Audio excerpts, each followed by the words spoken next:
আজকে আমরা বিজয় দিবস উদযাপন না করে আমার কান্না করতে হয় 16 ডিসেম্বর উপলক্ষে, বিজয় দিবস উপলক্ষে। মহান বিজয় দিবসের আগের রাতে শরীয়তপুর বীর মুক্তিযোদ্ধার কবরে আগুন দেওয়ার ঘটনা ঘটেছে। 15 ডিসেম্বর রাতে সদর উপজেলার নিয়ামতপুর গ্রামে এই ঘটনা ঘটে। দুর্বৃত্তরা কবরে আগুন ধরিয়ে পালিয়ে যায় বলে দাবি করেছেন মুক্তিযোদ্ধা আব্দুল মান্নান খানের পরিবারের সদস্যরা।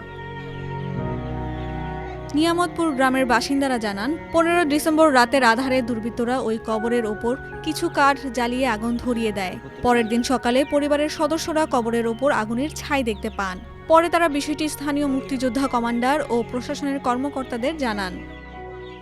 মৃত্যু যার উপরে হেরা যে অপমান ওরা করলো, তো কেন করলো, কি অপরাধ তার, এটা আমরা জানতে চাই। কিসের জন্য করলো? এরা কি বাংলাদেশের মানুষ না? যারা করছে এরাও তো এই বাংলাদেশের মানুষ, এই স্বাধীন দেশে তারা চলাফেরা করে, কেন এরা এই কাজটা করলো?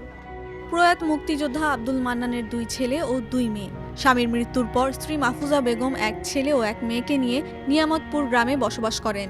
বাবার কবরে আগুনের ঘটনাকে স্বাধীনতা বিরোধী গোষ্ঠীর চক্রান্ত বলে অভিযোগ করেছেন তার মেয়ে। আজকে 54 বছর পরে আইসা দেখি যে আমার একজন মুক্তিযোদ্ধার কবরে আগুন দিছে। এটা কিসের স্বাধীনতা দেশ, কিসের স্বাধীনতা বলে? যেন স্বাধীন করছে যাতে মুক্তিযোদ্ধার অপমান আর লাঞ্ছিত করার জন্য, একজন মৃত ব্যক্তির কবরে আগুন দেওয়ার জন্য। এই কি স্বাধীনতা? একে কি স্বাধীনতা বলে? যত মুক্তিযোদ্ধাকে অপমান আর লাঞ্ছিত করতেছে। আব্দুল মান্নান খান 1971 সালে মহান মুক্তিযুদ্ধে অংশ নিয়ে পাক হানাদার বাহিনীর বিরুদ্ধে অত্যন্ত সাহসিকতার সঙ্গে যুদ্ধে অংশ নেন। পরে 2010 সালে 8 জানুয়ারি তিনি মারা যান।